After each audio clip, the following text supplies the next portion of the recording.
I first met in person with Mary E. in the summer of 2007. I'd arranged with her husband of 15 years, Terrence, to see her for an interview. Mary had initially agreed, since I was not a newsman, but rather an amateur writer, gathering information for a few early college assignments, and if all went according to plan, some pieces of fiction.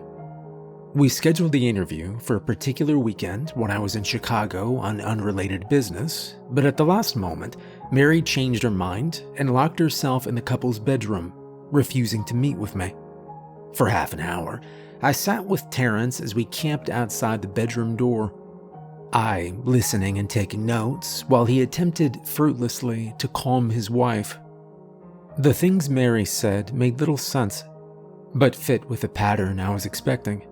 Though I could not see her, I could tell from her voice that she was crying, and more often than not, her objections to speaking with me centered around an incoherent diatribe on her dreams, her nightmares. Terrence apologized profusely when we ceased the exercise, and I did my best to take it in stride. Recall that I wasn't a reporter in search of a story, but merely a young, curious man in search of information. Besides, I thought at the time that I could perhaps find another similar case if I put my mind and resources to it. Mary E. was a system operator for a small Chicago-based bulletin board business in 1992 when she first encountered smile.jpeg, and her life changed forever. She and Terrence had been married for only 5 months. Mary was one of an estimated 400 people who saw the image when it was posted as a hyperlink on the BBS, though she is the only one who has spoken openly about the experience. The rest have remained anonymous, or are perhaps dead.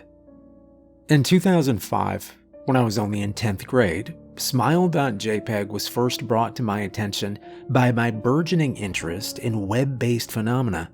Mary was the most often cited victim of what is sometimes referred to as smile.dog. The being smile.jpeg is reputed to display. What caught my interest, other than the obvious macabre elements of the cyber legend and my proclivity towards such things, was the sheer lack of information, usually to the point that people don't believe it even exists, other than as a rumor or hoax. It's unique because, though the entire phenomenon centers on a picture file, that file is nowhere to be found on the internet. Certainly many photo-manipulated simulacra litter the web, showing up with the most frequency on sites such as the image board 4chan, especially the X-focused paranormal subboard. It is suspected these are fakes because they do not have the effect that true smile.jpeg is believed to have, namely sudden onset temporal lobe epilepsy and acute anxiety. This purported reaction in the viewer is one of the reasons the phantom-like smile.jpeg is regarded with such disdain, since it is patently absurd. Still, depending on who you ask, the reluctance to acknowledge smile.jpeg's existence might be just as much out of fear as it is out of disbelief. Neither smile.jpeg nor smile.dog is mentioned anywhere on Wikipedia, though the website features articles on such other, perhaps more scandalous shock sites. Any attempt to create a page pertaining to smile.jpeg is deleted by any of the encyclopedia's many admins. Encounters with smile.jpeg are the stuff of internet legend. Mary E.'s story, it's not unique. There are unverified rumors of smile.jpeg showing up in the early days of Usenet, and even one persistent tale that in 2002, a hacker flooded the forums of humor and satire website Something Awful with smile.dog pictures, rendering almost half the forum's users at the time epileptic. It is also said that in the mid to late 90s, smile.jpeg circulated on Usenet as an attachment of a chain email with the subject line, "Smile, God loves you." Yet, despite the huge exposure these stunts would generate, there are very few people who admit to having experienced any of them, and no trace of the file or any link has ever been discovered. Those who claim to have seen smile.jpeg often weakly joke that they were far too busy to save a copy of the picture to their hard drive. However, all alleged victims offer the same description of the photo: a dog-like creature, usually described as appearing similar to a Siberian husky, illuminated by the flash of the camera, sitting in a dim room, the only background detail that is visible being a human hand extending from the darkness near the left side of the frame. The hand is empty, but is usually described as beckoning. Of course, most attention is given to the dog, or dog creature, as some victims are more certain than others about what they claim to have seen. The muzzle of the beast is reputedly split in a wide grin, revealing 2 rows of very white, very straight, very sharp, very human-looking teeth. This is, of course, not a description given immediately after viewing the picture, but rather a recollection of the victims, who claim to have seen the picture endlessly repeated in their mind's eye during the time they are, in reality, having epileptic fits. These fits are reported to continue indeterminately, often while the victims sleep, resulting in very vivid and disturbing nightmares.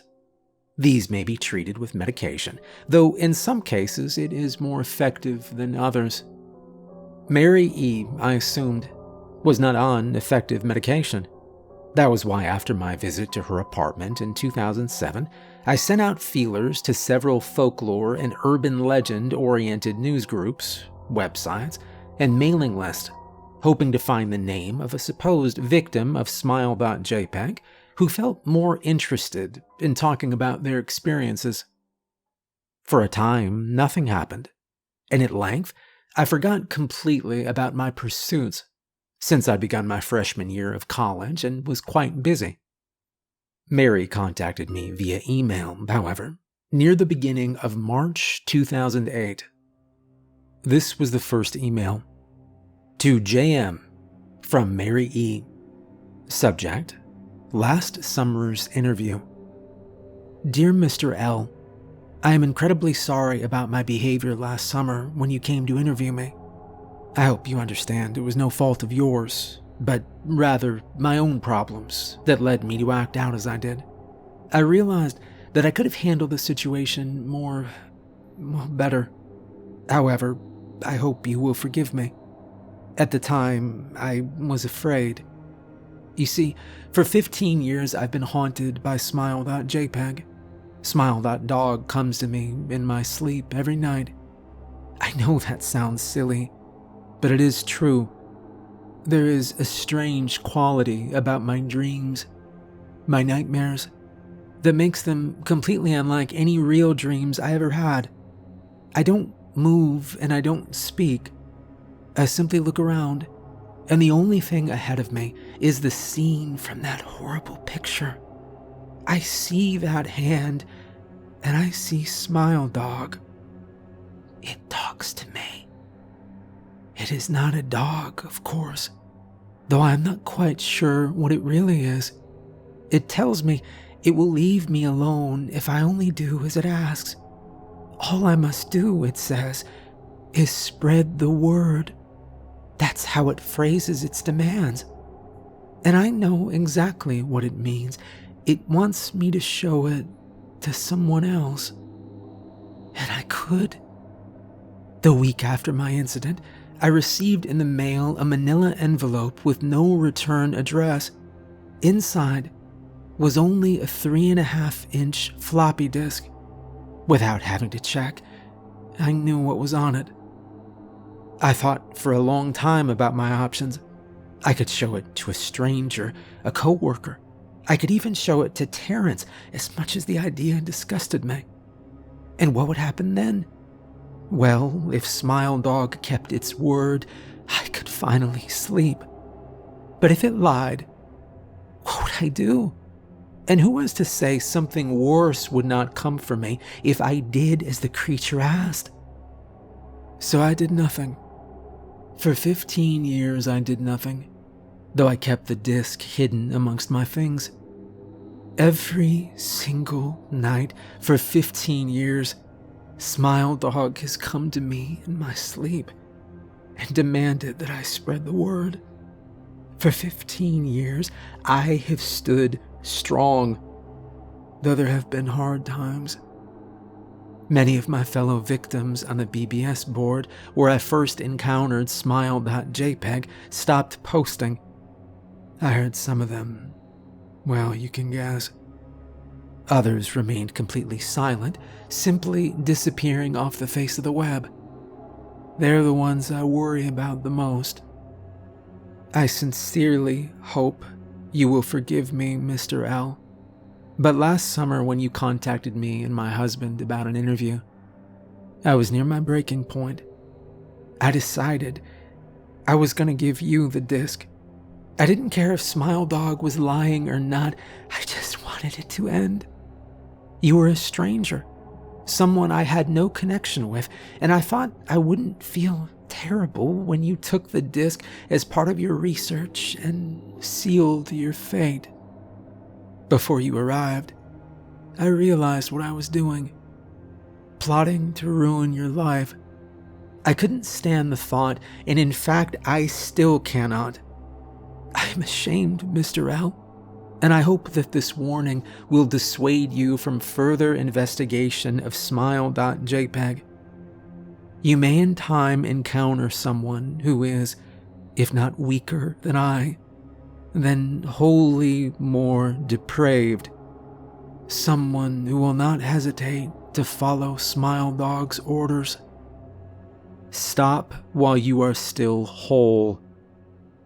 Sincerely, Mary E.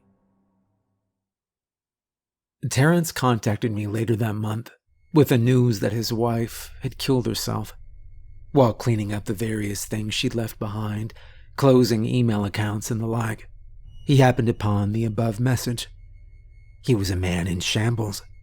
He wept as he told me to listen to his wife's advice.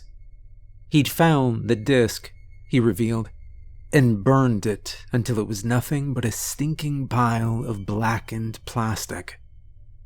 The part that most disturbed him, however, was how the disc had hissed as it melted, like some sort of animal, he said. I will admit that I was a little uncertain about how to respond to this. At first, I thought perhaps it was a joke, with a couple belatedly playing with the situation in order to get a rise out of me. A quick check of several Chicago newspapers' online obituaries, however, proved that Mary E. was indeed dead. There was, of course, no mention of suicide in the article. I decided that, for a time at least, I would not further pursue the subject of smile.jpeg. But the world has odd ways of testing us. Almost a full year after I'd returned from my disastrous interview with Mary E., I received another email. To JM from Elzahar82. Subject: Smile. Hello. I found your email address through a mailing list. Your profile said you're interested in Smile Dog. I have saw it. It's not as bad as everyone says. I've sent it to you here. Just spreading the word. That final line chilled me to the bone. According to my email client, there was one file attachment called Naturally, smile.jpeg. I considered downloading it for some time. It was most likely a fake, I imagined, and even if it weren't, I was never wholly convinced of smile.jpeg's peculiar powers. Mary E.'s account had shaken me, I'll admit that, yes, but she was probably mentally unbalanced anyway. After all, how could a simple image do what smile.jpeg was said to accomplish? What sort of creature was it that could break one's mind with only the power of the eye? And if such things were patently absurd, then why did the legend exist at all? If I downloaded the image, if I looked at it, and if Mary turned out to be correct, if smile.dog came to me in my dreams demanding I spread the word, what would I do? Would I live my life as Mary had, fighting against the urge to give in until I died? Or would I simply spread the word, eager to be put to rest? And if I chose the latter route, how could I do it? Whom would I burden in turn? If I went through with my earlier intention to write a short article about smile.jpeg, I decided I could attach it as evidence. And anyone who read the article, anyone who took interest, would be affected. And even assuming the smile.jpeg attached to the email was genuine, would I be selfish enough to save myself in that manner? Could I spread the word? Yes.